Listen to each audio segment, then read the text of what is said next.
마음의 상처와 영적 치유, 이걸 왜 하느냐? 이 문제가 해결 안 되고는 말짱 빈 껍데기예요. 천사의 방언을 하고 뭘 하고 다 해봐야 이게 해결 안 되면은 다 빈 껍데기예요. 이게 근원적인 문제예요. 왜? 마음의 상처란 원죄입니다. 원죄의 찌꺼기예요.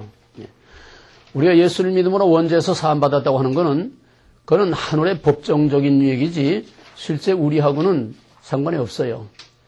하늘에서 하나님의 법정에서 판결만 의롭다고 죄 없다고 그렇게 간주해 주신 거지 우리가 죄가 없는 게 아니고 우리가 마귀의 권세로부터 완전히 지금 자유함을 누리고 있는 게 아니에요. 자유함을 누리면 왜 저런 사람이 나와요? 자유함을 누리면 왜 우리가 마음의 괴로움과 고통과 미움과 다툼과 분쟁과 싸움과 모든 불안과 염려가 이게 왜 있어요? 우리는 현실적으로는 몽땅 마귀에게 사로잡혀 살고 있는 거야. 정도의 차이만 있을 뿐이지 이 문제를 해결 못하면은 진리란 뭐라? 빈 껍데기 아니야. 하나님이 내가 하나님 됐으면 자유함이 있어야 돼. 평안이 있어야 돼. 마음으로 영으로 육으로 평안이 있어야 돼. 하나님이 진짜 내게 하나님 되시면은 내가 1979년에 대관령 가다가 우리 이제 운전 배운 지 한 달밖에 안 된 부목사가 운전을 하다가 그 대관령 몸미쳐 진부라고 하는 그 고개에서 차가 그냥 굴러가지고 20m 낭떠러지로 그냥 6번을 때가닥 도로 위에서 2번 뒤집히고 8번을 때가닥 하면서 내가 척추가 3개 부러졌어. 척추가 3개가 나갔어. 왕창 나갔어. 얘네 다 해. 헬스 가서 헬스하고 다 해. 영적으로, 육적으로. 근데 내가 자유를 누리지 못한 게 있었어. 마음의 평안이 없어. 너무너무 내가 고통스러워. 그건 다음 시간에 얘기할 거예요. 그래서 다 얘기하자면 엄마 끝도 한도 없지. 어느 정도였는가 하면은 한 가지만 얘기하면은 내 평생 소원이 딱 3가지가 있었는데 첫째는 60kg 한번 올라가 보고 죽었으면 한이 없겠다. 60kg. 그러면 내 몸이 어느 정도인지 알만하죠. 50kg, 52kg. 그거밖에 안 돼. 조그만 여자 체중밖에 안 되지. 여자한테 물어보는 것도 실례지. 우리 한국엔 파운드 모르니까 하여튼 키로로. 그러니까 가져가고 뼈다구밖에 없었어. 그러니까 60kg 한번 올라가 보고 죽으면 한이 없겠다. 그게 소원이야. 그 다음에는 잠 한 번 실컷 자보고 죽었으면 한이 없겠다. 그냥 죽는 거 소원이야. 죽는 거. 잠 한 번 실컷 자보고 죽는 게 소원이야. 얼마나 잠을 못 잤느냐. 5년 동안 단 1분도 잠을 못 자고 살았어. 신경쇠약 때문에. 이 스트레스 때문에. 그 다음에 나머지 하나는 밥 한 번 실컷 먹어보고 죽었으면 한이 없겠다. 그러니까 이 스트레스로 위장이 엉망진창이 되고 위궤양이 다 돼서 위가 다 그냥 빵꾸나고 뭐 2시간마다 한 번씩 이 진통제고 물약을 먹지 않으면은 이게 딱 그냥 그 시간이 지나서 경련이 오게 되면은 생각하는 그 로댕에 있지? 그냥 꼼짝 못하고 하여튼 어디에서든 그대로 가만히 어디 꼼짝을 못해. 위에 경련이 일어나면. 그렇게 무서웠어요. 그 죽통, 그 마오병, 이게 그 입구에 그 큰 마오병, 그 다음에 미지였나 일지였나 그래요. 거기다가 죽을 담아가지고 그걸 죽통을 메고 다니면서 강의를 했는데 그 죽도 못 먹고 나중에는 물도 못 먹어. 물 한 모금만 먹어도 딱 걸려가지고 내려가질 않아요. 딱 명체 걸려가지고. 약도 못 먹어. 아무것도 못 먹어. 그러다가 어느 날 갑자기 하루아침에 이게 다 깨끗이 하나님이 다 치유해 주셔서 그때부터 지금까지 자유함을 누려요. 근데 내 마음의 상처와 고통은 아직도 자유를 누리지 못하고 있었어. 이거 치유된 지 얼마 안 돼. 예수님은 자기가 다 당하고 겪은 걸 하라고 했지, 바울도 자기가 다 당하고 겪은 걸 하라고 했지, 자기가 겪지 않은 거 그냥 공상이나 지식이나 이론이나 이거 가지고 하라는 게 없어. 내가 여러분에게 하라고 한 거는 내 70, 80 평생 다 겪은 거고, 이 상처의 치유도 내가 다 겪은 걸 여러분에게 하라고 하는 거지, 내가 뭐대 이론으로 어디서 뺏겨다가 무슨 지식을 가지고 하는 게 아니에요. 지식 가지고 안 돼. 지식 가지고는 아무런 능력이 없어요. 그래서 바울이 인간적으로, 도덕적으로, 인격적으로 완벽하기 때문에 나를 본받으라고 한 게 아니라 그 믿음, 바울의 그 자유한 그 핍박과 고난 속에서도 영적으로 자유함을 누리는 바로 영적 권위와 그 자유함과 예수 그리스도를 본받은 그러한 믿음을 본받으라고 하는 거지, 인간적으로, 도덕적으로, 윤리적으로 완전해서 본받으라고 한 게 아니에요. 그런 의미에서 여러분도 나를 본받아요. 나를 본받아요. 나와 같이 자유함을 누려야 돼요. 믿음의 퀄리티는 마음의 평안과 감사와 기쁨이 있는가 없는가, 그게 믿음의 진짜 퀄리티예요.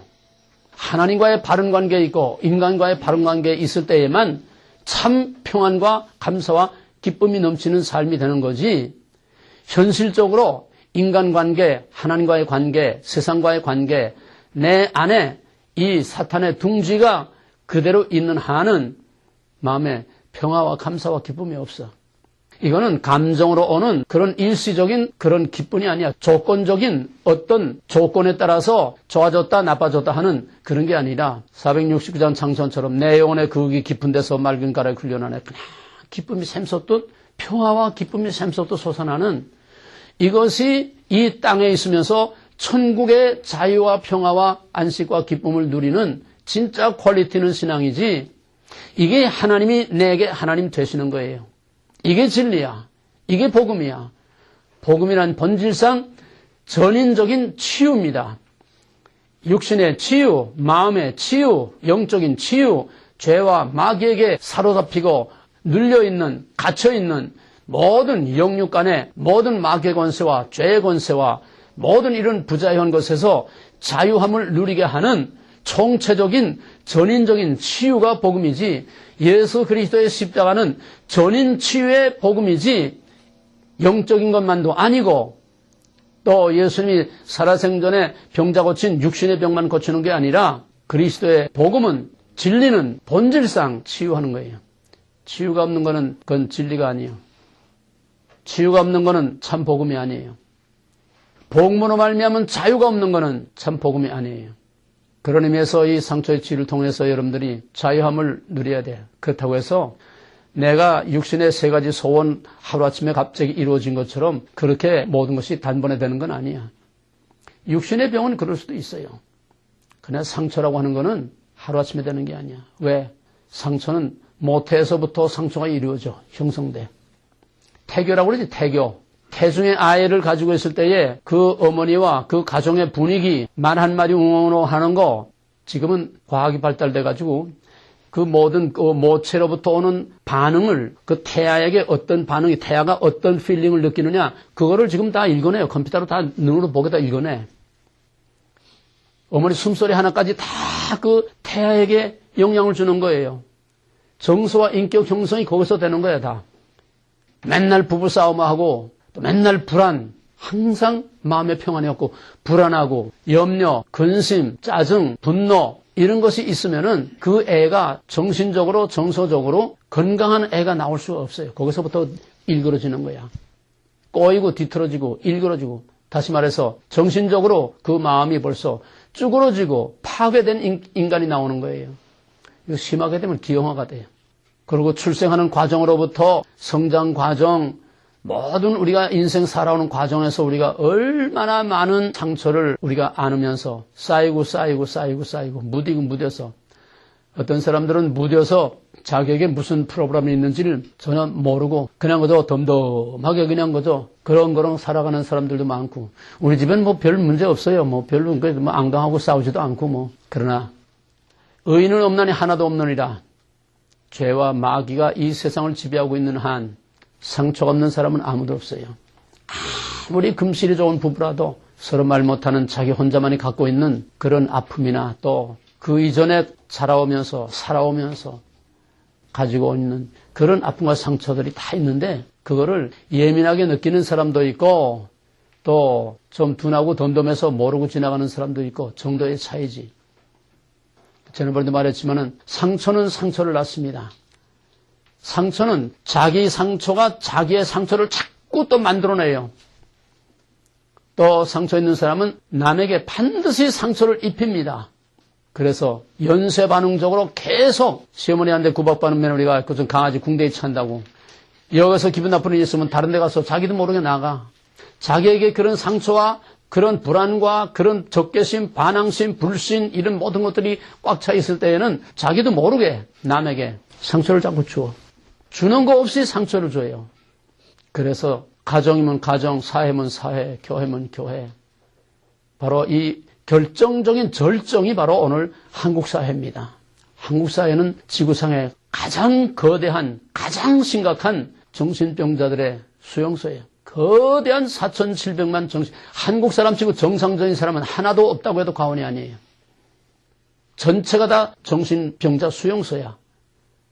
정신병원이 아니야. 정신병원 그래도 뭐 치유라도 해주고 뭐 약이라도 줘서 뭐 좀 조용하게 진정이라도 잠재워. 이건 전부 다 광기야. 다 광기. 북한은 육체적인 생지옥이고 남한은 영적인, 정신적인, 사상적인 사탄의 생지옥이야. 여러분은 그나마도 이 미국의 시골 한 구석에서 그런 스트레스를 덜 받고 사는 걸 이게 참 복이에요. 한국은 무서워요. 말 한마디 잘못했다간 죽어. 말 한마디만 잘못했다간 죽어. 시비가 나가지고. 그 사람들이 북적대는 속에서 어깨 한번 잘못 붙였다고 때려 죽여. 무서운 세상이요. 무서운 세상. 더더구나 요즘은 그 아동 성폭행. 이건 정말 세계에서 유례가 없는 심각한 상태예요. 보통 정신병이 심각한 게 아니에요. 근데 속수무책이에요. 교회가 이 일을 담당해야 되는데 교회 목사부터 다 정신병자예요. 목사부터 자기 자신 해결 못해. 알지도 못해. 우리 드란노에서라도 담은 몇 사람이라도 여기서 고통당하는 사람들이 영으로든 육으로든 정신적으로든 치유를 받고 자유함을 얻는 구원의 사건이 있어야 돼. 자유한 평화의 사건이 있어야 돼. 할렐루야 찬송이 터져 나올 수 있는 그런 승리의 개선가가 나올 수 있는 그런 구원의 사건이 여기서 일어나야 돼. 지금까지도 수없이 많은 가정들이 그렇게 치유돼서 지옥에서 천국으로 된 가정들이 얼마나 많은지 몰라요.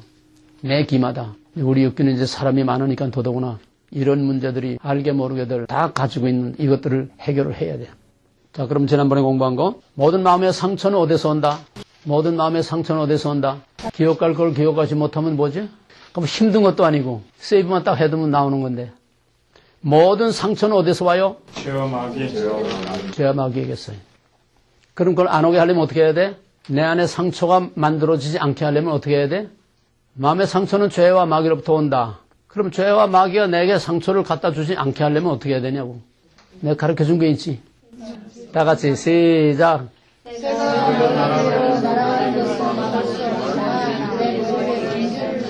새가 어디로 날아가? 네, 다시 시작. 누구 머리? 누구 머리? 다시 시작. 새가 내 머리 위로 날아가는 것은 방정도 있지만 내 머리에 둥지는 것은 막아야. 여러분 집에 새 한 마리씩 다 그려놔. 새 한 마리씩. 그러면 새가 내 머리로 날아가는 건 뭐예요? 이거다 쉬운 문제야. 새가 내 머리로 날아가는 건 뭐예요? 순간적으로 느끼는 나쁜 생각, 감정, 좋지 못한, 불쾌한, 섭섭한 그런 모든 생각, 또 감정, 기분 이런 것들이 새가 날아가는 거예요.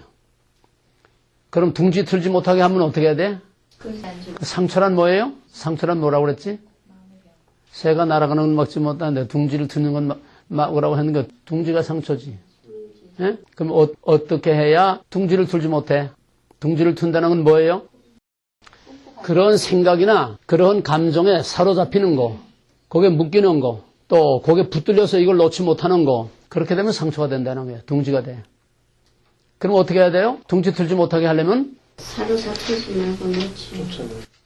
둥지 틀지 못하게 하려면 어떻게 해야 돼? 새가 내 머리에 앉으려고 그러면 어떻게 해야 돼? 쫓아버려야지. 뭘 쫓아버려 그러면? 상처. 불쾌한 생각, 네, 부정적인 생각, 그런 감정, 그걸 거기서 다 털어버려야 되는데 그게 누구 맘대로 돼? 내 속에 꽁 하고 이게 들어박히는데 그게 쉽게 털어져? 말만 쉽지 실제로 그게 털어지질 않아. 그냥 금세 사로잡혀. 꽁 하고서는. 그래서 훈련이 필요한 거예요. 훈련이란 습관입니다. 훈련이란 습관이야. 저절로 되는 게 아니야. 배워서 되는 게 아니야. 그 뭐 성령 받았다고 되는 게 아니야. 습관이란 뭐예요? 반복.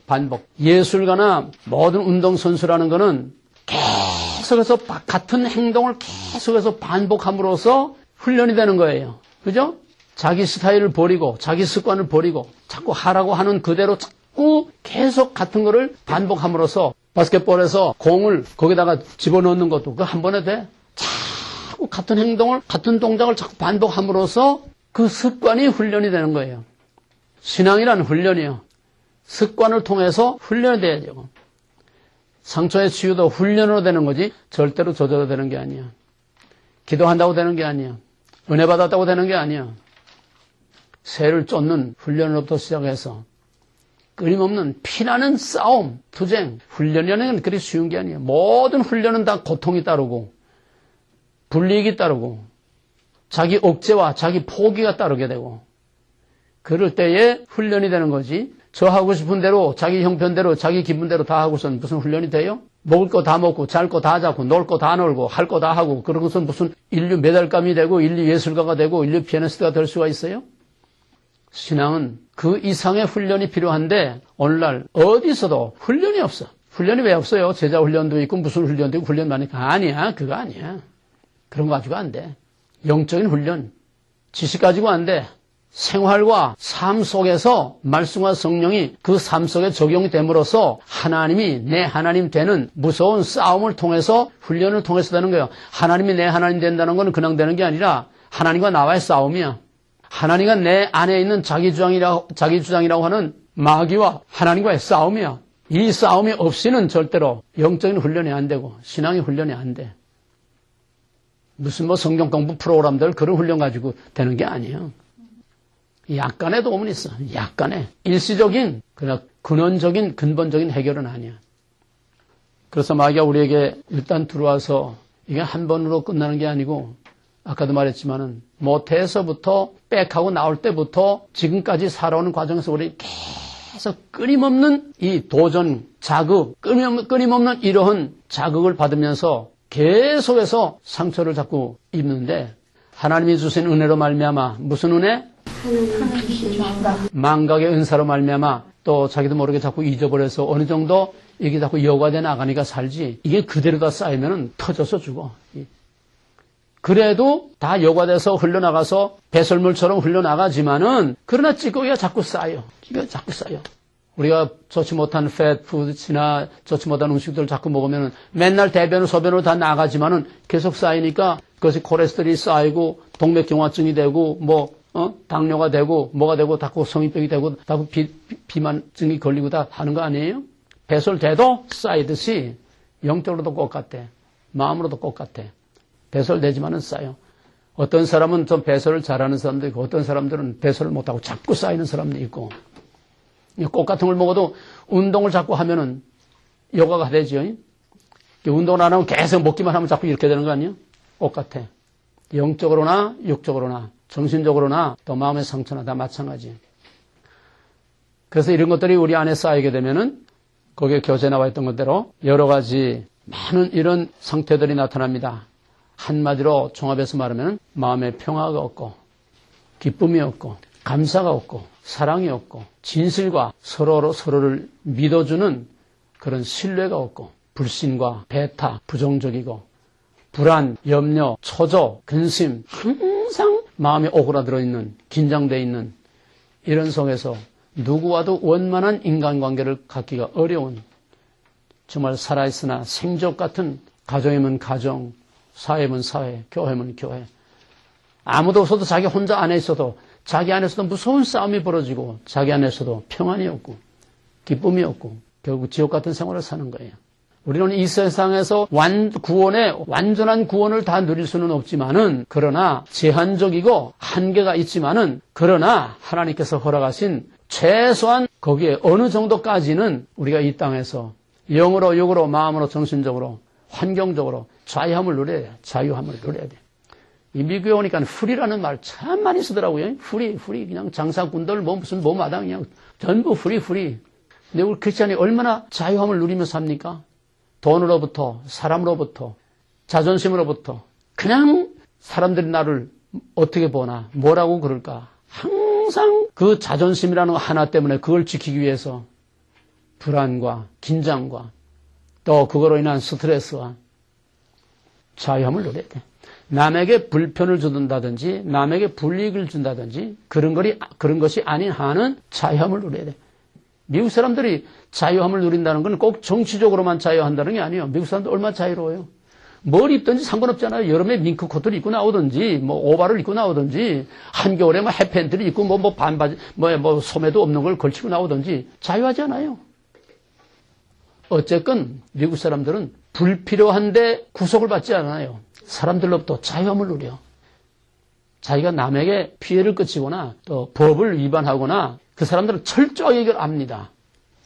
그렇게 자유함을 누리는데도 어디서 뭐 쇼핑몰이나 어디서 뭐 길 같은 데서 조금 옆에 다치지도 않았는데 옷도 다치지 않아요. 옆으로 바람 소리만 휙 스치고 지나가도 excuse me. 그만큼 남의 프라이버시에 대해서는 그만큼 예민하게 지켜주는 서로가 서로의 자유를 지켜주면서 자기 자유를 누리는 거예요. 한국 사람들이 이런 걸 좀 배워야 되는데 무엇보다도 크리스찬들은 자유함을 누려야 돼. 돈으로부터 자유함을 누려야 돼요. 없으면 없는 것만큼 하룻밤 세 조각 먹고 그저 비 안 맞고 하룻밤 잠은 그거로서 족한 줄 알고 살아야 돼. 어차피 다 템포랄이야. 뭐 털털이 살아도 가다가 길거리에 서지 않고 잘 굴러만 가면 그걸 감싸고 살아야 되고 남 하는 거 다 하려고 아득바득 하면서 스트레스 받지 말고. 근데 이게 왜 안 되느냐. 마귀에게 사로잡혀서 안 되네. 마귀에 사로잡혀서. 다시 말하면 상처가 많은 사람들은 자유를 누리지 못해요. 이 세상 민족 중에서 한국 사람처럼 이렇게 부자유한 사람 없어. 무서워. 여러분들은 그런 걸 모르고 사니까 참 정말 얼마나 다행인지 몰라요. 요즘 한국 사회는 무서워요. 서로에게 받는 스트레스 때문에 아주 생존 같아요. 그리스도께서 너희를 자유케 하려고 자유를 줬으니 그러므로 굳세게 서서 다시는 종의 몽에를 매지 말라. 이거는 1차적으로는 우리가 하나님의 자녀가 되고 죄 없다 인정함으로써 의롭다고 인정을 받은 죄와 마귀로부터 자유함을 누린다고. 이거는 법정적이지만은 또 현실적으로도 우리가 어느 한까지는 제한이 있어도 우리는 자유를 누리고 살아야 해. 이게 진짜 크리스찬이에요. 자, 그럼 오늘 나간 이 도표를 보면서 그림 말고 양쪽에 이렇게 두 가지를 쓴 도표 있죠.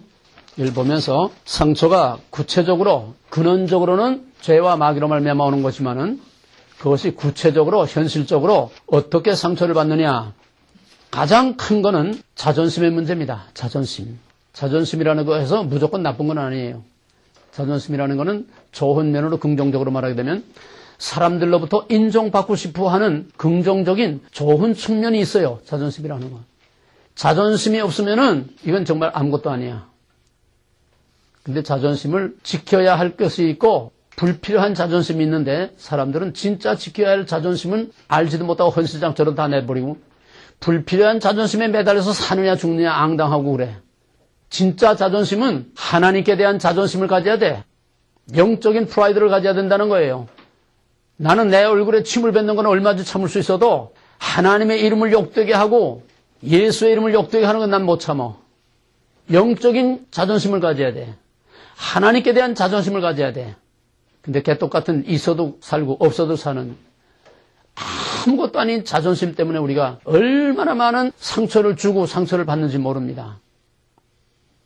거기서 오는 것이 뭐냐 하면은 첫째로 열등감이란 뭐냐? 인정받고자 하는 그런 자존심이 거부당하거나 좌절당하거나 짓밟혔을 때 타이든 자이든 고이든 과실이든 모든 사람들은 이건 좋은 자존심입니다. 모든 사람들은 다 어린 아기로부터 인정받고 싶은 인정받고자 하는 본능을 가지고 있어요.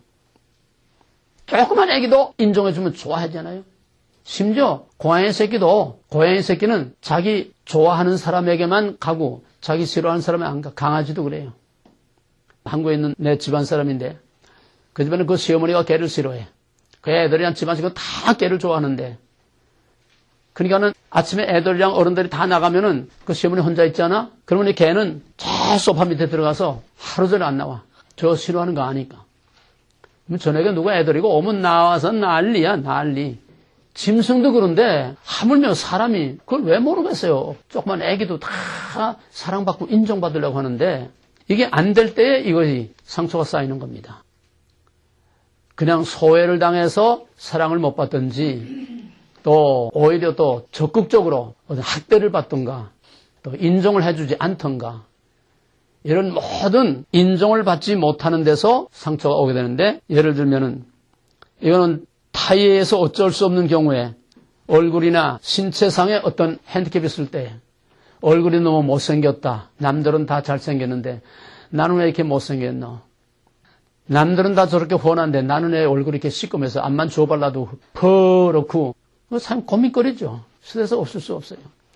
또 얼굴에 어떤 흉터나 또 시커먼 뭐 흉터가 있다든지 그러면 자꾸 그 머리털로 그걸 가리고 이렇게 항상 그걸 가리려고 거기에 그냥 신경을 쓰게 돼요. 신경을 쓰게 돼. 누가 앞에 떳떳하지 못하고 항상 움츠리게 되고 또 유난히 또 키가 작아서 그냥 땅딸모같이 암만 못을 내려도 못이 나지 요만해가지고 뭐 실을 암만 높은 거 실어도 안 돼. 평생 스트레스예요. 누가 앞에 떳떳하지 못하고 자유함이 없어. 어디 가나 그냥 위축이 되고 뭐 이런 거 일이 다 열려들 수 없지요. 또 능력에 있어서 아무리 하려고 해도 안 돼. 성적이 안 올라가. 옛날에는요. 통지표 받아오게 되면은 의뢰에 그냥 손바닥 맞는 거야. 손바닥 내밀어. 해처리로 손바닥 대는 게 이렇게밖에 못해. 안 되는 걸 어떡해. 자꾸 스트레스만 쌓이고 상처만 자꾸 쌓이는 거예요. 그러면 그럴수록 공부는 더 못합니다. 왜? 이 스트레스가 쌓이고 성취 쌓이면 집중력을 잃기 때문에 공부가 안 돼요. 하란다고 해서 공부되는 게 아니야. 또 선천적으로 환경적으로 여러 가지 능력의 한계를 느낄 때에 또 상대적으로 자꾸 남하고 비교해서 이 한국 사회는 무서운 경쟁 사회입니다. 자꾸 경쟁을 부추기기 때문에 이 경쟁 때문에 얼마나 상처를 받는지 몰라요. 엄친이 뭐라고? 엄마 친구 딸. 엄친이 뭔지 몰라요? 엄마 친구 딸. 이 학생들에게는 이 엄친이라는 말 때문에 엄마 친구 딸은 올 A를 받았는데 너는 왜 그렇게밖에 못하냐 이게. 엄마 친구 딸은 어느 학교 갔는데 너는 왜 저 천안 수원까지 내려가야 되느냐. 엄친. 그것 때문에 얼마나 젊은 애들이 학생들이 스트레스를 받아. 자꾸 남하고 비교하는 거야. 상대적으로 경쟁적으로 자꾸 비교하니까 거기서 샌드위치가 되는 거야. 학교에서는 한번 해도 안 되지. 뒤에서는 자꾸 몰아치지. 갈 데가 없어. 그럼 어떻게 돼? 옆으로 삐져나가는 거지. 탈선을 하든가 세상을 잘 이거라 하고 아파트 빌딩에서 그냥 뛰어내리든가. 빠져나갈 길이 없으니까. 그래도 우리 세대 정도 사람들은 괴로우나 즐거우나 그냥 그저 꿍꿍 참고 그래도 속이 다 골마 터지고 다 문드러져도 꿍꿍 참고 사는 그런 참고 사는 인내심이 우리 세대만까지만 해도 그게 있어서 그래도 이만큼들 살고 있는데 요즘 한국의 젊은이들은 참지 못해요. 그걸 참지 못하면은 폭력으로 나가서 누굴 때려 죽이든지 아니면은 자기가 죽든지 이제 적극적인 행동으로 극단적인 행동으로 나가지 절대로 고통을 참고 견디지 못합니다. 요즘 아이들은. 그러니까 저런 사건 사고가 끝없이 나오고 성폭행, 아동 성폭행, 뭐 살인 사건 참질 못해요. 자기의 괴로움과 고통, 아픔을 참고 견디지 못해. 그 다음에 또 이제 소외를 당하거나 가정에서도 요즘은 사람들이 이렇게 많지 않지만은 옛날에는 이제 애들이 많잖아요. 5, 7 뭐 이래 되잖아요. 그럼 그 중에 어느 하나는 두각을 나타내고 그 중에 또 누구 손가락 길고 짧고 있듯이 그 중에 누구 하나는 쳐주면 이놈은 자꾸 소외당하는 거야, 자꾸. 잘하는 놈만 자꾸 지켜 세우고 그렇게 되면 이게 평생 한이 맺혀가지고 형제간에도 항상 이렇게 소외당한 애들은 형제간에도 속으로 등을 쥐고 있어. 원수 같아 되는 거야. 직접 원수 될 건 없지만은 엄마 아빠는 너만 좋아하고 나는 미워해. 이게 항상 꼬여가지고서 그게 앞으로 이제 뒤에서 보는 각양각색의 그런 문제들을 다 이제 가져오게 됩니다. 상처는 상처로 끝나는 게 아니에요. 엄청난 문제를 끌고 나옵니다. 그래서 문제인 거죠.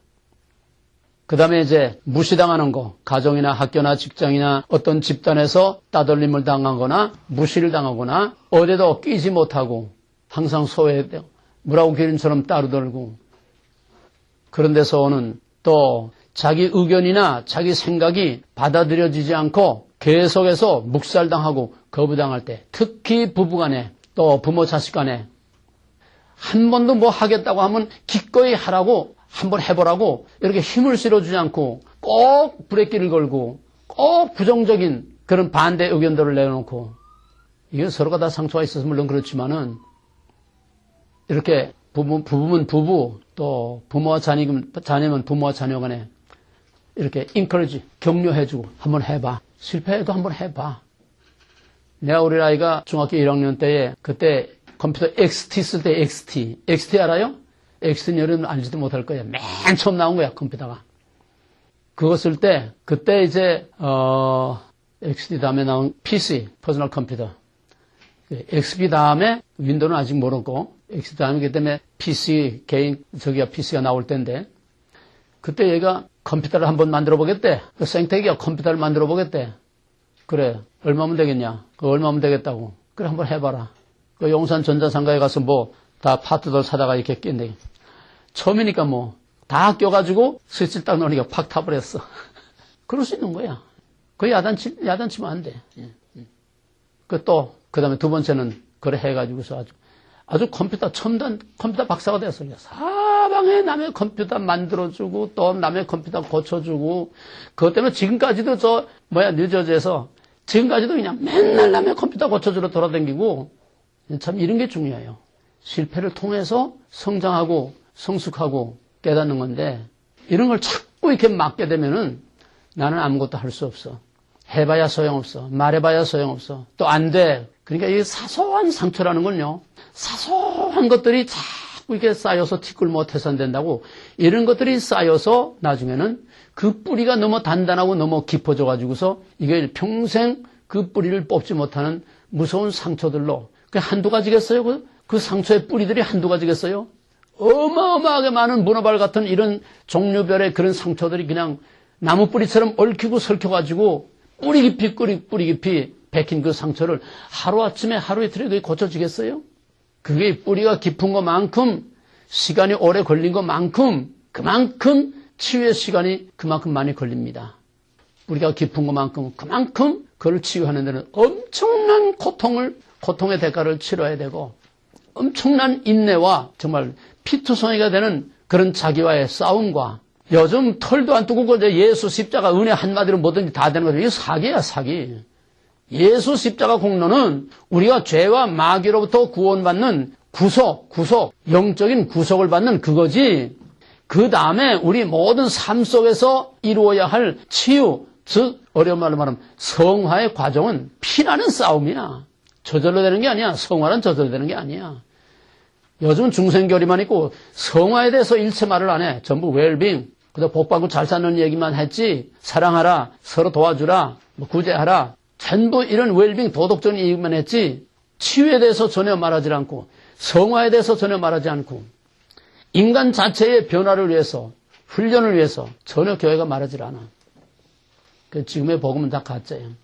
성화가 따르지 않는 중생은 그건 가짜예요. 그 다음에는 자기 의견이 항상 거부를 당할 때 그게 좀 무서운 상처가 되는 겁니다. 그 다음에 또 하나는 무관심. 이 무관심보다도 잔인한 게 없습니다. 여러분 부모 자식 간이나 부부 간이나 서로 싸운다고 하는 거는 그만큼 갭이 없고 가까운 증거예요. 그 단계가 지나가면은 나사가 돌리다가 지나가면 겉돌잖아요. 그 단계가 지나가면은 요즘 사람들이야 싫으면 그냥 그거 해주면 그만이지만은 그러나 그 정도도 못 되고 해지지도 못하는 사람들은 넌 너, 난 나 서로 노타치. 겉으로 멀쩡하게 그냥 들락거리면서 같이 사는데 한 지붕 밑에 같이 사는데 서로 건드리지도 않고 간섭하지도 않고 관심도 없고 그래도 같이 밥이나 한 소대 밥이나 먹고 그래서 빨리 옷이나 갈아입고 나가고 넌 너, 난 나. 서로 완전히 대화가 차단되는 이 무관심. 이 무관심처럼 무서운 게 없어요. 무관심이 제일 잔인한 겁니다. 차라리 싸우는 게 나아요. 싸우는 게. 미국의 심리학계에서 언젠가 발표한 걸 보니까 이 노인들 이제 두 그룹으로 나누어서 서로 다투며 사는 노인들하고 서로 다투지 않는 그룹하고 두 그룹을 놓고서 오랫동안 장기간 동안 검토를 하고 연구를 했더니 싸우지 않고 사는 부부들이 빨리 죽더래요. 왜 그럴까? 싸우지 않고 평화롭게 지내는 부부들이 빨리 죽더래요. 왜 그럴까? 관심이 없어요. 관심이 없어서? 외로워서? 아니, 잘 사는데 왜 빨리 죽습니까? 그거는 빨리 죽는 그룹도 그야말로 다정하게 재미나게 사는 부부는 오래 살 거고 그야말로 무관심하게 사는 그런 물론 그 중에도 이제 부정적, 긍정적 두 그룹이 있겠지요. 예. 싸우지 않는 것도 정말 금슬이 좋아서 안 싸우는 거 하고 그 도를 넘어서 이제는 싸워봐야 안 되니까 왜? 맨날 싸워봐야 못 이겨. 입 뻥끗 했다가는 그냥 박살이나. 그래서 숫제 참고 사는 거야. 그래서 조용한 거야. 그러니 어떻게 되겠어요? 속으로 다 썩어 문드러지는 거야. 가정이 평화롭기 위해서는 누군가가 십자가를 지고 누군가가 그 대가를 치르기 때문에 가정이 평화로운 거지. 서로 다 자기 의견, 자기 생각 다 말하고서는 조용할 수가 없어요. 왜? 한 배서 난 자식들도 생각이 다르고 감정이 다르고 성격이 다 다른데 어떻게 남남길에 남의 뿌리에서 나온 몇십 년을 자란 사람들끼리 만나서 어떻게 마음이 항상 일치하고 살 수 있겠어요? 그건 다 참고 사는 거야. 이 참는다는 것이 이게 다 병이 되는 거야, 이게. 상처가 돼서 속이 썩어 문드러지니까 이 스트레스가 수명을 단축하는 거예요. 모든 질병은 70%, 80%는 다 스트레스로 오는 거예요.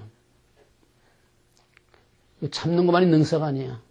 믿음은 참는 게 아니에요. 해결이 돼야 돼. 해결이 돼야지. 자꾸 꽉꽉 둘러서 참기만 하면 결국 어딘가 골마 터지게 돼 있어.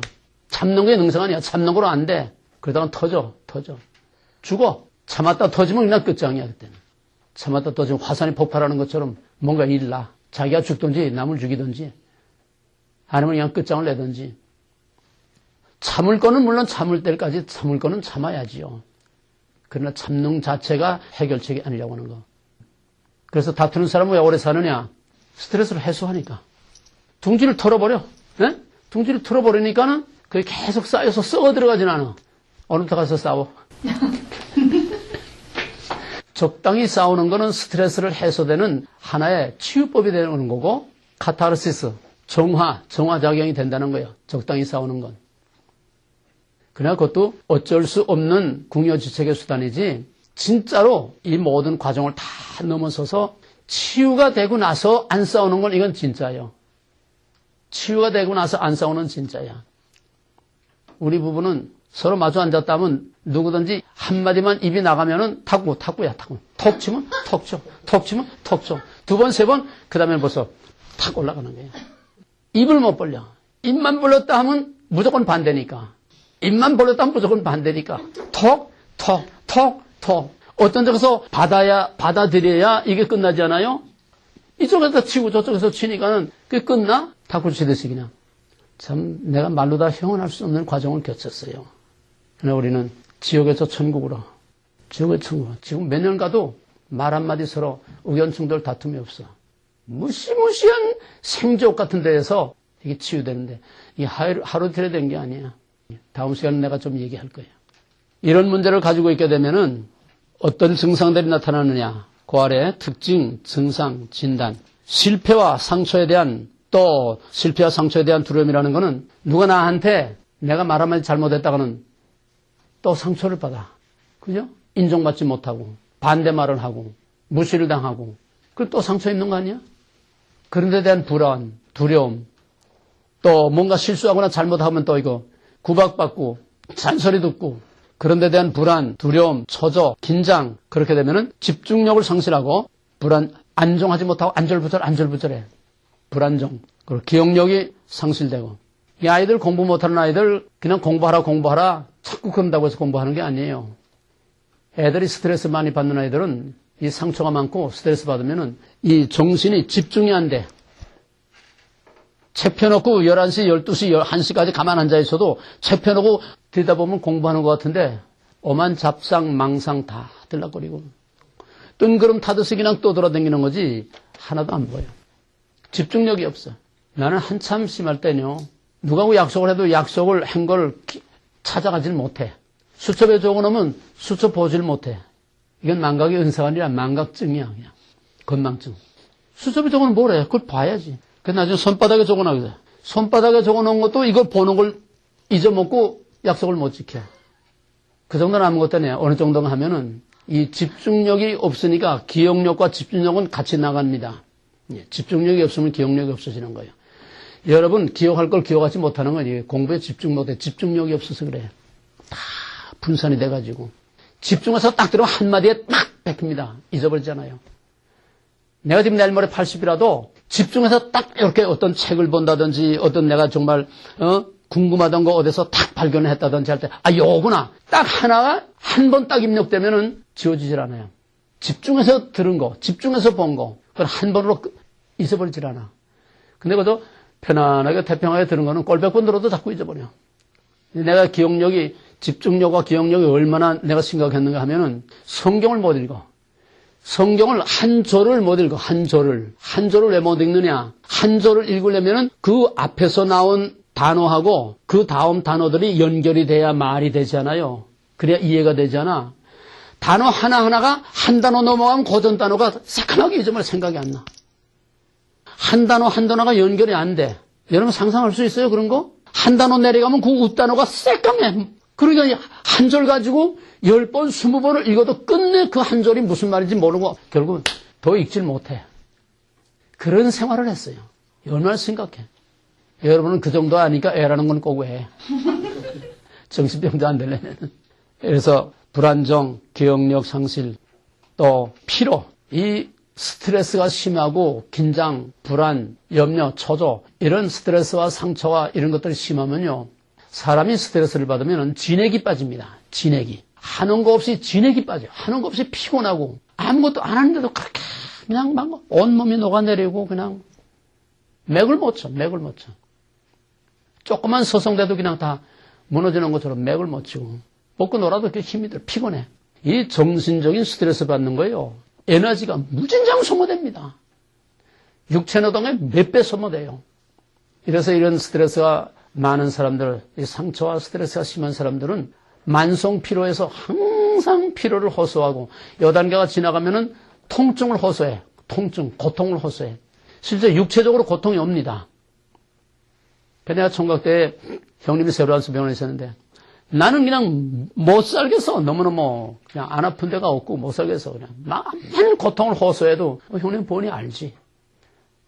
내가 이렇게 괴로워서 잠도 못 자고 괴로워서 이렇게 온 몸이 그냥 마음은 둘째쳐놓고 육체적으로 내가 이렇게 괴로운데도 나는 끔찍 안 하는 거야. 그럼 막 그냥 땡깡 부리고 화를 내고 그럼 오늘 이따가 병원에 나와. 병원에 나와서 전문의 한 대 데리고 가면 아무 이상이 없대. 나는 아파 죽겠는데 아무 이상이 없대. 미치는 거예요. 경험자들이 있을 거야. 두통이 온다든지, 옆구리가 쑤시다든지, 어깨가 아프다든지, 이게 이리 왔다 저리 왔다 하고, 사방에. 속으로부터 겉으로부터 안 아픈 데가 없으니. 실제로 아픕니다. 진짜로 아픈 거예요. 정신적인 그런 상상으로만 아픈 게 아니라, 실제로 육체적인 고통이 와요. 그러다가 이게 지나치게 되면 진짜 병이 되는 겁니다. 진짜 병이 돼. 캔서의 70%, 80%는 다 스트레스로 옵니다. 같은 스트레스를 계속 2달, 석 달 이렇게 계속 집중적으로 계속 누적돼 나가면 영락없이 터집니다. 그리고 남에게 불안과 고통, 스트레스를 주는 것은 간접살인이에요. 우리 형님이 그 아이가 이 도박에 빠졌어, 도박에. 셋째 막내 놈이 도박에 빠졌어. 평생 모태에서부터 생각한 놈인데 도박에 빠졌어. 그게 하루 이틀이죠. 고쳐줘요? 주색 잡기는 개도 못 준다는 말이 있잖아요. 주색 잡기. 그러니까 하다 안 되니까는 그 며느리가 그렇게 착한 며느리인데도 더 이상은 못 살겠다는 거야. 이혼하겠다는 거야. 큰 난리를 치니까 결국 형님이 위암으로 죽었어요. 그 스트레스니까. 직통이에요, 직통. 누구에게 스트레스를 주는 건 살인행위입니다. 또 자기가 자기의 스트레스를 해결하지 못하고 죽는다면 그건 자살행위예요. 간접자살이에요, 그것도. 남에게든 자기에게든 해결해야 돼. 뿌리 뽑아야 돼. 이 심각성을 모르는 사람들이 더 문제예요. 문제가 없는 사람 아무도 없는데 정도의 차이는 있지만은 왜 모르느냐? 자기가 자기도 모르게 남에게 가해자라는 걸 다 모르고 살고 있어.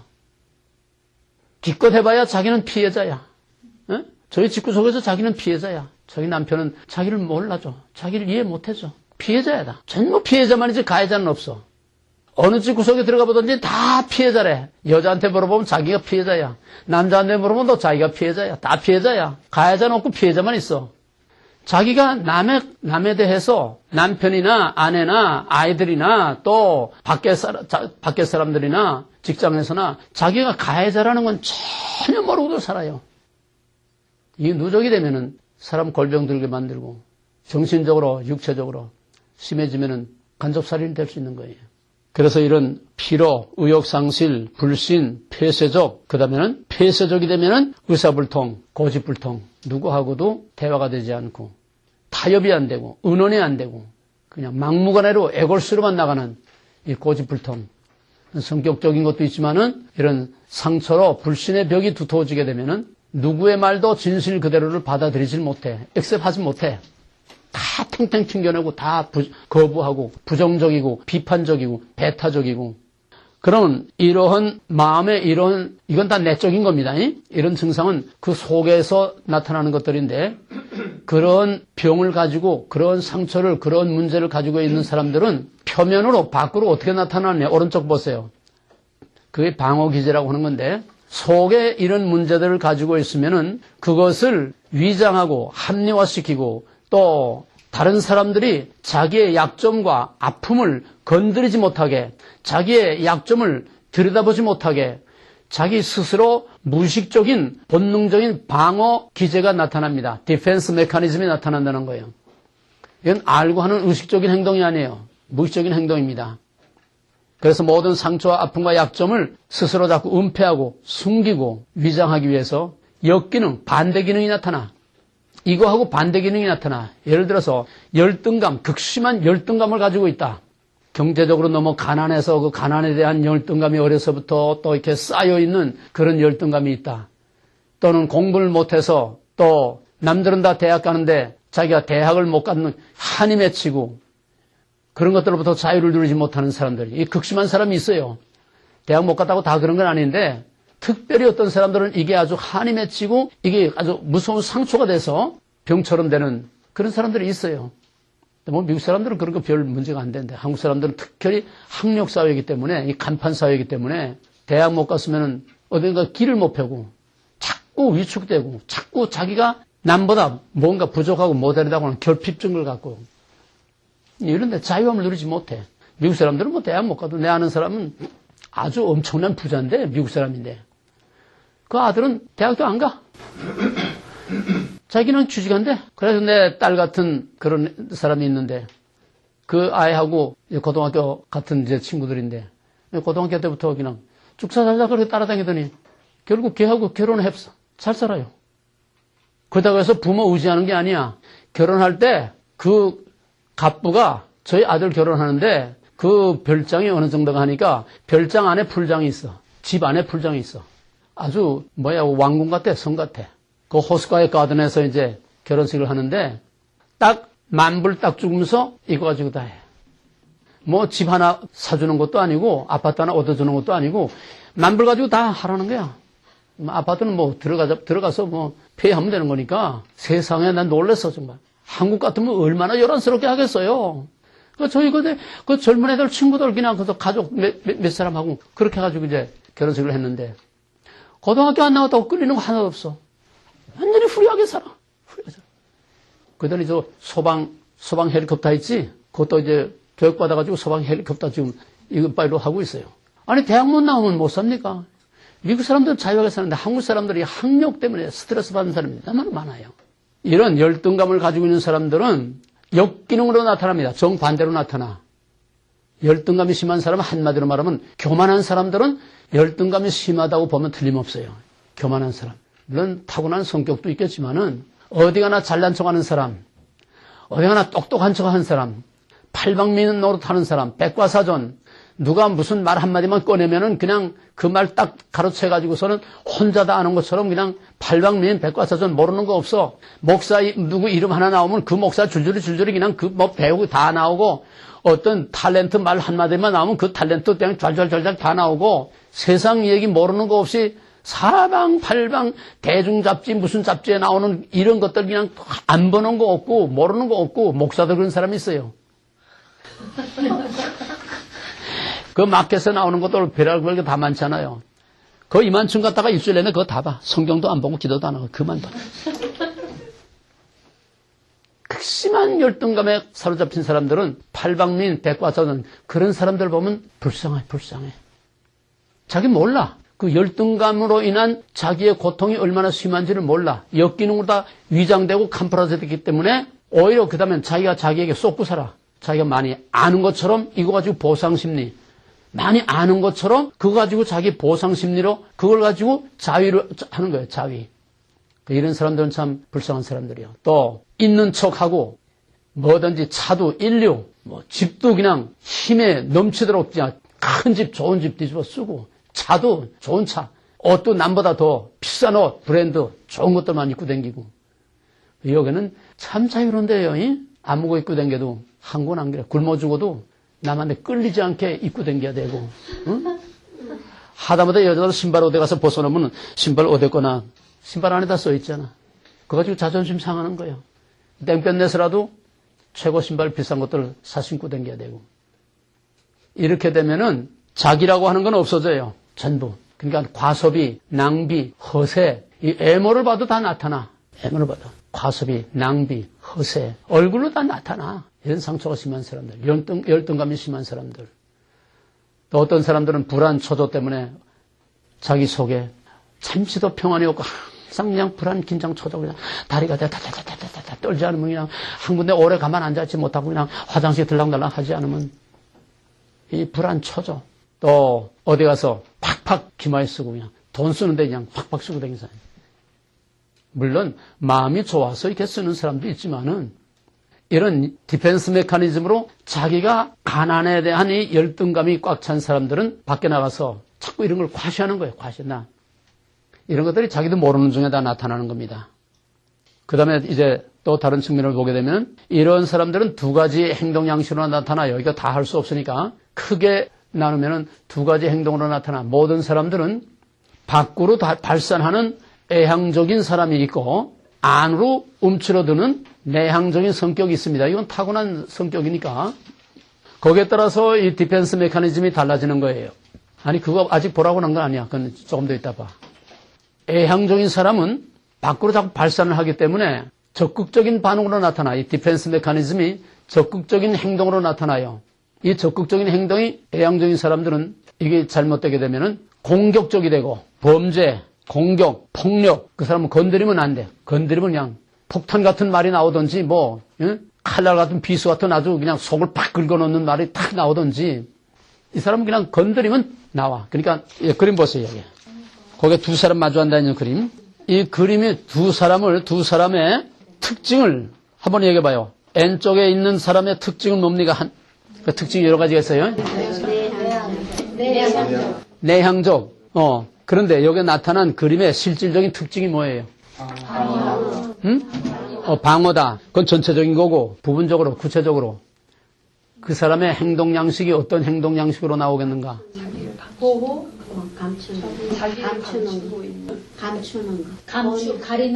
가리는 거, 숨기는 거, 또 어떻게? 그림을 봐야지. 내 얼굴 보면 가리고 전신을 다 가렸잖아요. 전신을 다 가렸어. 그걸 다른 말로 구체적으로 말해봐요. 뭘 가렸어? 뭐를 가렸어? 뭐를? 몸, 자기 자신. 그래 뭐가 없어? 자유함. 뭐가 없어? 자유함이었다. 아니 그 사람에게서 지금 뭐가 없냐고, 뭐가 안 되냐고. 얼굴에 뭐가? 눈, 코, 입. 그러니까 눈을 가리고 입을 닫고 귀를 닫고 클로즈. 누구 말을 듣지 않아. 현실을 현실대로 직시하지 못해. 그러니까 눈도 귀도 입도 다 닫아버렸어. 말 안 해. 왜? 말 한마디 잘못해다 자기 약점 드러날까 봐. 자기 무식 드러날까 봐. 자기 실수 드러날까 봐.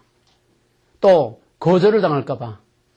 그 두려움과 불안 때문에 말을 안 해. 이 질문하는데 대답하는 사람들 이 형이에요. 입 다물고. 잘못 대답했다가 창피당할까 봐. 자존심 상할까 봐. 이 형이야 다. 마음의 문이 닫혀있다는 증거예요. 그 다음에 귀도 닫았어. 듣질 않아. 그 방패를 들고 방어형이야. 예, 갑옷을이고 방어형. 그 다음에 오른쪽에 있는 사람은 어떤 타입이? 이건 남자 여자를 이렇게 꼭 말하는 건 아니에요. 이게 남자일 수도 있고 여자일 수도 있고 이쪽도 남자일 수 있고 여자일 수 있어요. 예? N쪽에 있는 사람은 어떤 특징이에요? 공격적. 근데 지금은 공격하고 있는 건 아니야. 그러나 언제든지 건드리면 공격할 자세를 갖고 있는 거야. 언제든지. 너 나 건드리면 나 가만 안 있을 거야. 항상 건드리면 팍 나가 그냥. 건드리면 화살 팍 나가. 그러니까 이런 사람하고 이걸 여러분의 가정으로 그대로 옮겨놔봐요. 목사님이 그리신 거예요 혹시? 궁금해서. 어떤 형이야 자기는? 이 공격적. 공격적? 그 속에 담고 있지 않는 거예요. 또 저요? 지요? 모르겠는데. 모르는 게 어디 있어? 둘 중에 하나지. 중간. 중간은 없어. 갑옷 입고 팔 때. 어. 둘 다. 또, 아침하고 저녁하고 다른 거. 아침하고 저녁하고 다른 것 같아. 그것도 일리가 있어요. 저는 공격형 같아요. 공격형 같아요. 공격형이야? 근데 그림은 맞게 그렸죠. 여자분들 다 공격형이라 하는 거 보니까. 여자분들 그런 것 같아요. 결혼했어, 총각이야? 저요? 결혼했습니다. 결혼했어? 이게 요즘 거의 다 이런 거 아닌가 난 봐요. 거의 다, 요즘 다 거의 다 이렇지 않나. 이게 시대의 흐름이니까. 여자들은 요새 참고 가만히 있질 못해. 이제 남자들이 참는 세상이고. 이제 지금도 물론 남자가 여자 폭행하는 사람들도 많지만은 요즘 한국에서는 남자가 여자한테 폭행을 당하는 가정들이 많고 선생이 학생들 때리는 게 아니라 이제 학생이 선생 때리는 시대야. 이 시대의 흐름이 그러니까 어쩔 수 없어요. 근데 어떤 사람은 그러더라고. 나가서는 공격적이 되고 집안에서는 방어형이 된다. 또 집안에서는 공격형이지만 나가면 방어형이 된다. 그것도 맞는 얘기예요. 왜? 밖에 나가서 점잖고 얌전하고 남한테 참 인심 없는 사람들이 바깥하고 집안하고는 영 틀립니다. 정반대예요. 여러분 특히 대표적인 거는 깡패들. 깡패들 얼마나 무섭습니까 밖에서. 근데 깡패들은 집에 가면은 저희 부인들 얼마나 애끼고 잘해주는지 몰라요. 그 밖에서처럼 그렇게 무서우면 어떻게 살겠어요? 정반대예요. 정반대. 깡패들은 저희 부인들을 얼마나 애끼고 얼마나 위해주고 얼마나 사랑하는지 몰라요. 일리 있어요. 일리 있지? 예. 또 밖에서 잘하는 사람들에게 정말 다 인정받고 존경받고 그런 사람 집구석에 하게 되면 이것도 사탄으로 변해.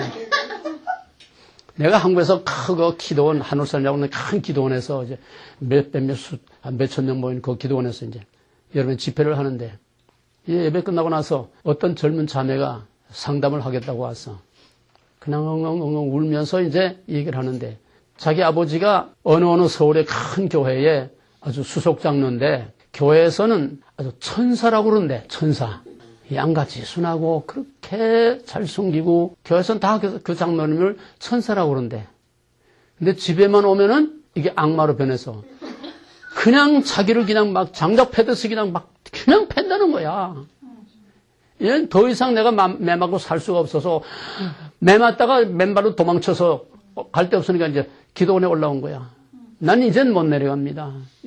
이젠 내려가면 나 맞아 죽어요. 더 이상 난 못 내려가요. 어떻게 하면 좋습니까? 그걸 가라고 그래. 가지 말라고 그래. 밖에 나가면 천사인데 집에 들어오면 악마로 변하는 이런 사람들. 극단적인 예지만은, 예. 목사들도 강대상에 서면 천사 같죠? 집에 돌아가게 되면, 집구석에 돌아가게 되면. 제일 문제 많은 가정이 목사의 가정들입니다. 왜? 두 얼굴을 가지지 않을 수 없어. 그렇다고 해서 그게 숨겨지진 않아. 다 나옵니다. 어디를 삐져나오든지 그 말하는 매너에서 나오든지 설교에서 나오든지 그 사람의 삶에서 나오든지 뭐 교인들과의 어떤 관계에서 나오든지 어디든 터져나오게 돼 있는데 제일 이 치유에 이게 진짜로 필요한 사람이 목사예요. 목사의 가정. 우리 동양에도 수신제가 지국평천하 자기 몸을 다스리고 가정을 다스리고 그 다음에 나와서 세상을 다스리라. 성경에도 그렇잖아요. 디모데전서 3장에서 목사와 장로, 집사 한 아내의 남편으로 그 자녀들을 잘 다스리는 자라야 할지니 그렇지도 못해. 제일 스트레스 많이 받는 게 목사와 사모들입니다. 왜? 이건 당하기만 했지 같이 싸우지 못하잖아. 입 한 번 뻥꺼냈다간 뭐 날벼락 나오는데 응? 보따리 싸고 도망가야 될 판인데 쫓겨날 판인데 그러니까 목사는 목사대로 속으로 다 새기고 꿍꿍거리고 사모는 사모대로 또 항상 소외감을 느껴. 왜? 목사는 꽃밭에 살거든 항상 그냥 뭐 신방 가고 어디 가고 그냥 맨날 꽃밭에 살고 또 존경받고 대접받고 그냥 높임받고 목사님 한데 이 사모는 이건 뭐 아주 꼬다른 보릿자루예요. 그러니까 소외감에다가 이제 또 뭐 하게 되면 질투심 심각한 이런 문제를 가지고 있어요. 그럼 어떻게 돼? 집안에서밖에 저희끼리밖에 붙을 데가 없어. 제일 심각한 게 목사의 가정입니다. 이런 사람들이 이제 고다음 그림을 보세요. 맨 끝에 오른 그림. 이 글을 보게 되면은, 여기 이제 슬라이드 필름을 내가 거꾸로 껴서 글자가 반대로 나왔는데, 이것이 이제 스트레스를 많이 갖고 상처를 많이 가지고 있는 사람들은 애양적이든 내양적이든, 애양적이라고 해서 안에 아무것도 없는 거 아니에요. 애양적이지만은 자기의 속을 숨기고 있고 감추고 있고 남에게 노출되기를 꺼려하는 그런 아픔, 그런 약점, 그런 허점을 가지고 있기 때문에 그런 거는 노타치. 딱 그 보호해서, 이건 성욕이야, 성욕. 누구도 거기에 들어오면 안 돼. 그거 건드리면 안 돼. 그런 것들을 가지고 있어요.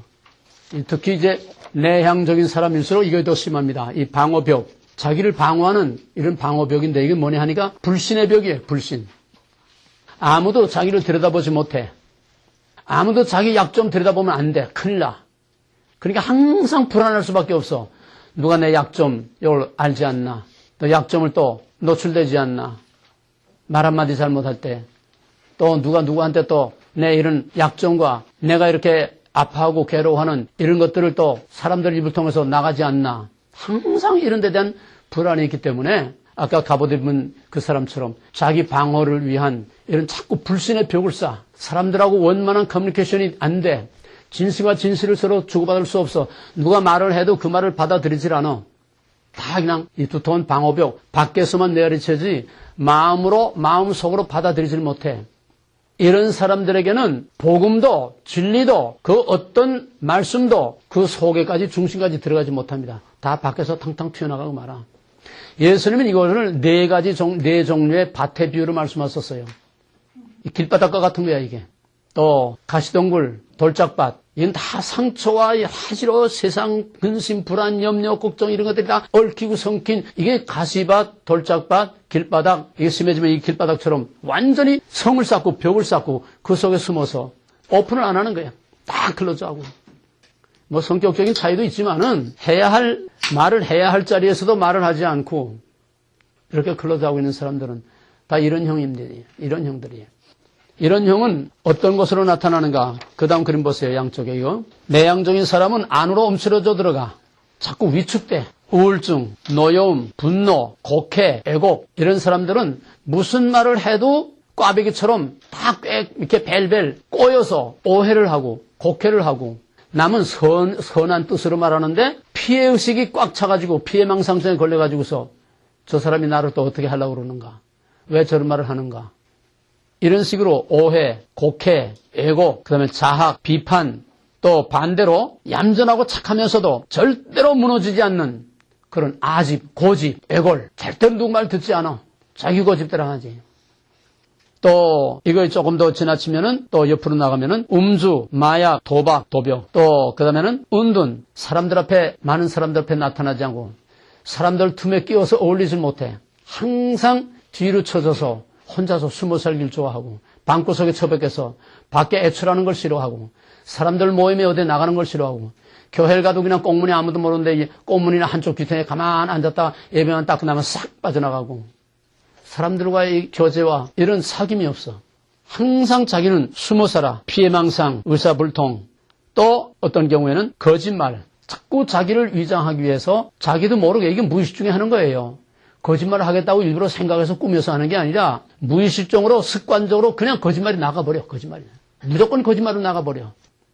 누구하고 말을 해도 그냥 자꾸 거짓말이 그냥 나가버리는 거예요. 이게 거짓말이 습관화되게 되면은 자기가 거짓말을 하고 있다는 걸 전혀 모릅니다.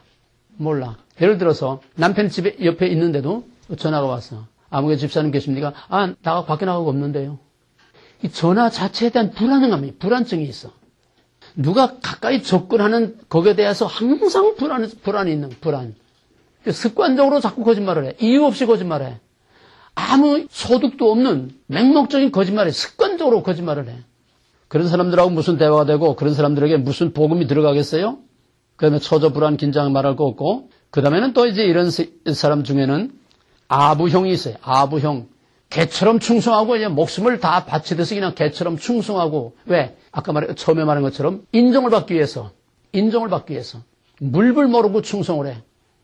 비굴할 정도로 충성, 좋게 말하면 충성, 나쁘게 말하면 아부. 이런 사람들은 강자에게는 약하고 약자에겐 강합니다. 무슨 말인지 알겠어요? 강자에게는 약하고 약자에겐 강해. 이 미국 사람들 중에 그런 사람들이 많아요. 왜? 미국 사람들 중엔 이 결선 과정에서 자라는 사람들이 너무 많기 때문에 이런 사람들은 강자에게는 약하고 약자에게는 막 그냥 눌러버려요. 그래서 아주 이런 정연하게 합리적으로 팍팍팍 대들게 되면은 꼼짝 못하고 그냥 뒤로 물러서. 어정쩡하게 이 아시안들 1세들 말도 잘 못해서 어정쩡하게 그냥 콱 밟아버려. 그러다 이 문제가 많은 사람들이. 물론 성격적인 것도 있긴 하겠지만은 대부분 다 이런 것들이 강자에게 약하고 약자에 강한. 또 이것이 이제 심하게 되면 탈선, 애도, 자살.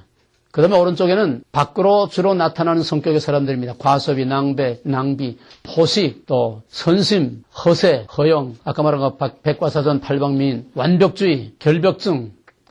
이게 완벽주의, 결벽증. 이건 아주 전형적인, 이건 상처를 많이 가지고 있는 사람들이에요. 왜? 자기 핸디캡, 자기 그 열등감, 자기 부족한 거를 역기능으로 나타나기 때문에 실수가 많은 사람들일수록 완벽주의가 많습니다. 좀 허술하고 좀 뭔가 완벽하지 못한 사람들이 더 완벽증, 그런 결벽증 이런 걸로 나타난다는 거죠. 그 다음에 거부, 반항적, 부정적, 배타적, 또 강한 경쟁심, 이게 다 열등감이 밖으로 노출되는 거예요.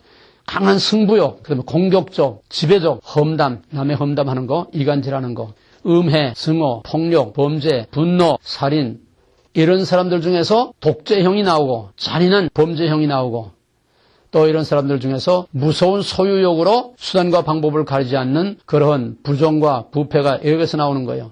정복욕, 성취욕 이건 좋은 면도 있고 나쁜 면도 있어요. 사회적으로 성공하기 위해서 정말 수단과 방법을 가리지 않고 국회의원이 된다든지 뭐 된다든지 막 집안 다 팔아서라도 성공하려고 하는 그런 성공욕, 성취욕, 정복욕 이런 형들로 나타나는. 마지막으로 한 가지만 얘기하면은 600만을 가스실에서 유태인을 학살한 전대미문의 이 어마어마한 죄악을 저지른 히틀러. 그 히틀러가 왜 그런 짓을 했느냐? 간단한 거예요. 바늘도둑이 소도둑 된다는 말이 있죠. 이 히틀러가 어렸을 때 아주 찢어지게 가난했어, 집이. 근데 아버지도 없고 할아버지 밑에서 이제 크는데 그 옆집에 그로서리가 있는데 그 그로서리는 유태인이 하는데 항상 저희는 가난하니까 그냥 애상으로 갖다 먹고 꼬다 먹고 돈도 꼬다 쓰고 자꾸 그러니까는 유태인은 샤이로크 같이 그냥 철저하게 받아내잖아요. 이자까지 붙여서 받아먹잖아요. 그럼 맨날 와서 빚독초고 하고 떡이나 애상값 갚으라고 그러고 맨날 시달리면서 살으니까 이 유태인이 그렇게 미울 수가 없어. 저희 가난에 대한 그것이 유태인에게 반사작용으로 유태인에게 대한 증오가 자꾸 나가는 거야. 그래서 이 공산주의자들이 다 그 가난하고 소외되고 이런 사람들이 전부 빨개로 다 넘어갑니다. 그 분노를 쏟을 데 없으니까 전부 부자들, 가진 자들에 대한 적개심으로 나오는 거예요. 그 대표적인 노무현이. 그 대표 전형적인 샘플이 노무현이에요. 그런데 하루는 학교 갔다 오는데 엄마 하고 뛰어들어오는데 자기 엄마 방에서 그 빼볼때기 유태인 그놈이 허리띠도 못 메고 이러고 기어 나오는 거예요. 그럼 여기서 그 어린아이 히틀러에 불이 난 거야. 눈에서 불이 난 거야. 이놈의 새끼 너 두고 보자. 내가 감히 우리 엄마를 이놈의 유태인 두고 보자. 그것이 결국은 유태인 놈들은 이 지구상에서 다 싹 그냥 멸종을 시켜야 된다. 정권을 잡고 나서. 그래서 유태인 학살이라고 하는 유태인은 아주 지구상에서 멸종을 시켜야 된다고 하는 그런 무서운 그런 죄악과 범죄가 지극히 작은 어린 아이의 이 상처에서부터 온 거예요. 상처란 이렇게 무서운 거야. 뭐 그런 예를 우리가 다 들 필요도 없지만은 작은 시비가 큰 시비 된다고 이런 문제를 해결하지 못하고 겉으로 다 얼범으로 덮어놓고서는 해출한 무덤처럼 거룩한 척하고 뭐 믿음이 좋은 척하고 뭐 성경을 좀 아는 척하고 뭐 교회에서 열심히 봉사하고 성실한 척하고 신용 얻고 뭐 안수집사 되고 뭐 되고 아니야. 그거 가지고 아니야. 근본적으로 속사람이 치유되고 속사람이 변화돼야 마음이 열려야 하나님과 열리고 마음이 열려야 사람과 열리고 마음이 열리고 영의 문이 열리고 그래서 하나님과 사람과 유무상통 교제하고 교통할 수 있게 될 때에 사람 같은 사람이 되고 아내 같은 아내가 되고 남편 같은 남편, 부모 같은 부모가 되고 크리스찬 같은 크리스찬이 되는 거예요. 이 근원적인 원죄의 이 문제를 해결하지 못하고 예수 믿는다는 건 말짱 거짓말이에요. 오늘 여기까지만 하고 다음 시간에 조금 더 실질적인 얘기를 하겠습니다. 기도합시다. 감사한 하나님. 수십 년 어려서부터 우리가 자라오고 살아오는 과정 또 가정생활과 이 미국 생활에서 우리가 알게 모르게 쌓이고 뿌리 깊이 내려진 우리가 모르는, 자기도 모르는, 또는 서로 같이 살을 맞대고 살면서도 서로가 모르는, 자기만이 부둥켜 안고 있는 이 아픔과 괴로움과 고통과 심지어는 불감증까지도 우리가 다 모르는 중에 덮어놓고 살고 있지만은 누구나 깨끗한 자가 없고 완전한 자가 없고 마음에 상처가 없는 자가 없지. 우리가 이번 두란노에서 이 문제를 이제부터 근본적으로 해결할 수 있게 하시고 이제부터 이 문제를 위해서 피나는 투쟁과 싸움과 노력과 기도와 인내로서 두란노를 통하여 개인의 모든 문제가 해결되고 하나님과의 관계와 가정과 이웃과의 관계와 정말 우리가 마음을 활짝 열어놓고 초막이나 궁궐이나 내 주에서 모신 것이 그곳의 하늘나라와 같은 기쁨과 감사와 찬송이 항상 넘쳐오르고 우리 마음에 천국이 이루어지는 참된 평화를 누리며 평화를 끼치는 트러블 메이커에서 피스메이커로 다 되게 하여 주시기를 간절히 바라고 원하며 우리를 위하여서 십자가에 죽으신 예수 그리스도 이름으로 감사하며 간절히 기도합나이다. 아멘.